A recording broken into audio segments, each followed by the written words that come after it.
response of this. Okay, first 0 is there, that's why plus 20 dB per decade. Then 0. Okay, ఇక్కడ first 0 ఉంది, then pole. 0 means plus 20, pole means again 0. So frequency response will be like this for lead compensator. Okay, so lag compensator means as you increase frequency, your magnitude will increase. That is lead compensator. Lag compensator. Lag compensator is first pole, then 0. So first pole ఉంది కాబట్టి first -20 ఉంటుంది, ఇలా ఉంటుంది. ఇలా frequency phase response కూడా reverse. అంటే lag compensator అయితే decrease అవుతుంది, లీడ్ అంటే ఇంక్రీజ్ అవుతుంది. ఓకే, సో మనం now I will show you the simple connection. So very simple connection, ఒకటే ఒక కనెక్షన్, మిగతా జస్ట్ సిఆర్ఓ పెట్టుకోవడం. Only one connection, that one connection, only one connection. So input 2, you connect input 2 to the lag compensator, lead compensator. This is the lead compensator, this is lag compensator. Okay, suppose the lead compensator I will connect first. Lead compensator. Okay. Now ikkada మనం lead చేస్తున్నాం first we are doing lead. Okay. So దీంట్లో input ఇక్కడ this we give to input, this we give to output. So ఇది అవుట్పుట్కి ఇచ్చాను, ఇది ఇన్పుట్కి ఇచ్చాను. Red రెండు ఇచ్చేసేయండి, ఒకటి అవుట్పుట్కి ఒకటి ఇన్పుట్కి. ఓకే, చూడండి, ఇది అవుట్పుట్, ఇది అవుట్పుట్, ఇది ఇన్పుట్. ఇవి రెండు గ్రౌండ్కి ఇవ్వాలి. ఓకే, సో గ్రౌండ్కి ఇవ్వాలంటే what I will do is ఈ రెండు ఇలా పెట్టేసేసి కామన్ చేసి గ్రౌండ్కి సో అయిపోయింది. రెండు బ్లాక్లు గ్రౌండ్ సార్, రెండు బ్లాక్లు గ్రౌండ్, ఒక రెడ్ ఇన్, ఒక రెడ్ అవుట్. అంతే, ఒక ఇన్ ఒకటి అవుట్కి ఇచ్చేసి ఏదో ఒకటి ఇవ్వచ్చా సార్? దేనికి ఇచ్చినా ఇది రివర్స్ అయినా పర్లేదు. ఏం పర్వాలేదు. Okay sir. ఓకే, మీకు చూడండి, కాకపోతే ఇప్పుడు ఇది రెడ్ అవుట్పుట్, ఇది ఇన్పుట్ అని ఏదైనా మనకు పర్వాలేదు. మనకు అఫ్కోర్స్ పర్వాలేదు కాదు, important. Why? Because this is output. Okay sir. అంటే pink is output. Okay sir. ఎందుకంటే అవుట్పుట్, బికాస్ మనం ఫ్రీక్వెన్సీ ఇంక్రీజ్ చేస్తే అవుట్పుట్ ఇంక్రీజ్ అయ్యేది. మనం నోట్ చేసుకోవాల్సింది అవుట్పుట్. 2 నెంబర్ 2 ఉంది కాబట్టి output. Okay, number 2 pink colour ఉంది కదా, పింక్ కలర్ వచ్చేది మీకు అవుట్పుట్. Okay sir. సో మీకు ఆటో ఇచ్చాము ఆల్రెడీ, ఇదివరకు ఆటో ఇచ్చాము కాబట్టి ఇప్పుడు ఆటో ఇచ్చాను అనుకో, ఎక్స్, ఇది వై. ఓకే, సో 1 వచ్చేసి ఇన్పుట్కి ఇచ్చాము, 2 అవుట్పుట్కి ఇచ్చాము. ఓకే, 1 ఏమో ఎల్లో కలర్ ఉంటుంది, 2 ఏమో పింక్ కలర్ ఉంటుంది. సో ఇప్పుడు ఆటో ఫస్ట్ మీరు పెట్టిన తర్వాత ఫస్ట్ ఆటో కొట్టండి. Okay sir. సో ఆటో కొడితే మీకు ఇట్లా వస్తుంది wave form. Okay sir. Auto కొట్టాలి, ఆటో కొట్టినా వచ్చేసింది కదా. అప్పుడు ఇది రెండు క్లిక్ చేస్తే ఏమవుతుందంటే మీకు అవి గ్రౌండ్ అయిపోతాయి ప్రాపర్గా. రిఫరెన్స్ ప్రాపర్ రిఫరెన్స్ మధ్యలోకి వచ్చేసాయి ఈ రెండు సార్. ఈ రెండు క్లిక్ చేసేస్తే మీకు ఇలా వస్తుంది అన్నట్టు. ఓకే, ఇప్పుడు చాలా సింపుల్, ఏమి లేదు, చాలా సింపుల్. ఈ ఫ్రీక్వెన్సీ ఇంక్రీజ్ చేస్తూ రీడింగ్ తీసుకోవాలి. ఇప్పుడు మనం ఏం చేస్తామంటే, ఇప్పుడు ఇవి రెండు ఉన్నాయి కదా, ఇది 2 ఉంది, 5 ఉంది.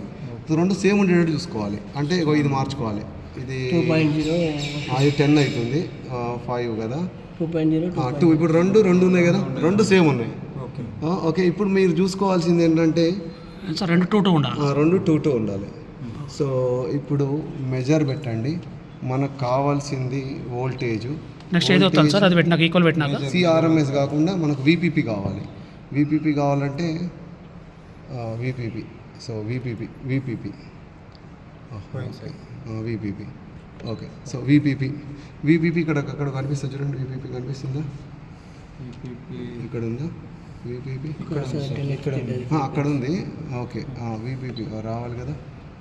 Okay, yes, VPP. No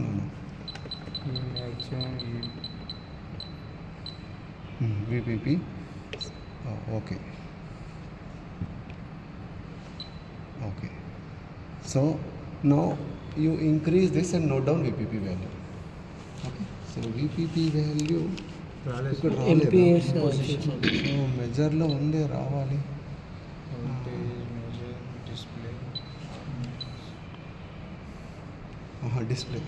display YT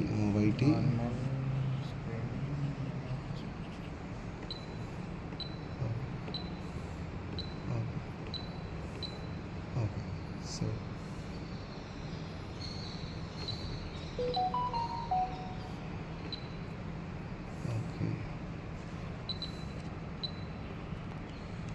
voltage VPP వచ్చిందా సార్? విపిపి ఇక్కడ రావాలి, ఎందుకు రావట్లేదు? దాన్ని సెలెక్ట్ చేయండి సార్ టైప్. సరే ఓకే వస్తుంది, అది వస్తుంది, అది నాట్ ఏ ప్రాబ్లం. సో ఇక్కడ మీకు ఎక్స్పెరిమెంట్ చెప్తాను. సో ఇది 8 ఉంది కదా ఫ్రీక్వెన్సీ, ఇది నోట్ చేసుకుంటూ ఇది చూడండి. ఇప్పుడు మనకు అవుట్పుట్ ఈజ్ పింక్ కలర్. అవును సార్. ఓకే, నేను ఇప్పుడు ఇంక్రీజ్ చేస్తూ ఉంటే చూడండి పెరుగుతూ ఉంటుంది దీని మ్యాగ్నిట్యూడ్, చూడండి పెరుగుతుంటుంది. మీకు కనిపించట్లేదు, ఎల్లో కలర్ అదే పింక్ కలర్ పెరుగుతుంది. ఓకే, సో పెరిగింది, ఈ ఫ్రీక్వెన్సీ పెంచితే ఇది పెరుగుతుంది. పెరుగుతుంది. ఓకే, సో మినిమం ఇంత ఉంది కదా, ఇంక్రీజ్ చేస్తూ ఉంటే పెరుగుతుంటుంది frequency. As increase frequency it is going to increase. Pink is going to increase, pink is going to increase. ఎంతవరకు ఇంక్రీజ్ చేయాలి? సో కొన్ని రీడింగ్స్ తీసుకోవాలి జస్ట్. అదేవిధంగా ల్యాగ్ పెట్టామనుకోండి డిక్రీజ్ అవుతుంది. ఓకే, నేను సేమ్ ఇదే ల్యాగ్ అంటే ఇవి రెండు తీసుకెళ్ళేసి ఇది ఇచ్చేసేయాలి. ల్యాగ్ ఇన్పుట్ ల్యాగ్ అవుట్పుట్కి ఇచ్చాడు. సో ల్యాగ్లో ల్యాగ్లో చూస్తే డిక్రీజ్ అవుతుంది. ఇప్పుడు పింక్ది డిక్రీజ్ అవుతుంది, అంటే ఫ్రీక్వెన్సీ డిక్రీజ్ అవుతుంది. డిక్రీజ్ అయింది, ఫ్రీక్వెన్సీ ఇంక్రీజ్ చేస్తే డిక్రీజ్ అయింది. ఇప్పుడు ఇంత పెద్దగా ఉంది కదా. Okay, so now it is going to decrease. Okay, so it is decreasing. మనకు సేమ్ మీకు ఇక్కడ అయితే ఏదైతే చూపించానో అదే వస్తుంది. ఒకటి ఇంక్రీజింగ్, ఇదేమో ఇంక్రీజింగ్ లీడ్కి, లాగ్ డిక్రీజింగ్. అంటే వీపీపీ వాల్యూస్ తీసుకోవాలి. అయితే ఫేజ్ మీటర్ పనిచేయట్లేదు. ఫేజ్ ఎలా తీసుకోవాలంటే XY మోడ్లో తీసుకోవాలి. సో మెజర్ వీపీపీ బాగానే ఉంది, సోర్సు బాగానే ఉంది. సో వీపీపీ ఓకే, యాడ్ వచ్చింది, ఇక్కడ వచ్చింది చూడండి. ఇప్పుడు 7.84 వచ్చింది కదా, చూడండి. ఇప్పుడు చూడండి 7.84 అయింది. ఇప్పుడు చూడండి నేను ఇంక్రీజ్ చేస్తే ఏమవుతుందో 7.84 తగ్గుతుందా? అయింది కదా, తగ్గింది కదా. అది పింక్ కలర్ వచ్చిందా రాజు? ఇంక్రీజ్ చేస్తామని తగ్గుతుంది. అంతే నోట్ చేసుకోవాలి, అంతే. చాలా సింపుల్ ఎక్స్పెరిమెంట్. నాకైతే లీడ్ అయితే పెరుగుతుంది. లీడ్ పెట్టి వీపీపీ వాల్యూ తీసుకోవాలి అంతే. వీపీపీ ఛానల్ టు వీపీపీ. ఇక్కడ యాడ్ అని కొట్టాలి, మనం యాడ్ కొట్టలేదు. యాడ్ కొడితే వచ్చేసింది. ఇక్కడ మనం ఏది కావాలంటే అది యాడ్ చేసుకోవచ్చు స్క్రీన్. మెజర్లోకి వెళ్ళాలి. మెజర్ ఇప్పుడు మెజర్ తీసేసిన, మెజర్ వోల్టేజ్లోకి వెళ్ళాలి. Okay, voltage channel 2 channel 1. మనకు కావాల్సిన ఛానల్ 2నే, ఎందుకంటే అవుట్పుట్ ఛానల్ 2. ఇక్కడ వీపీపీ క్లిక్ చేస్తే వీపీపీ, లేకపోతే ఇది క్లిక్ చేసుకుంటూ పోతే ఇది మళ్ళీ రొటేషన్ అవుతుంది. వీపీపీ దగ్గరికి వచ్చినప్పుడు మళ్ళీ ఇది కొట్టేస్తే వెళ్ళిపోతుంది. ఓకే, సో ఇప్పుడు దీన్ని ఆల్రెడీ యాడ్ అయింది కాబట్టి అంతే, మనం యాడ్ కొట్టాల్సిన అవసరం లేదు. లేకపోతే యాడ్ కొట్టాలి, ఇంతకుముందు యాడ్ కొట్టలేము మనము. ఓకే, కనెక్ట్ చేసిన తర్వాత ఫస్ట్ క్లిక్ చేసుకొని ఈ వాల్యూస్ చూసుకొని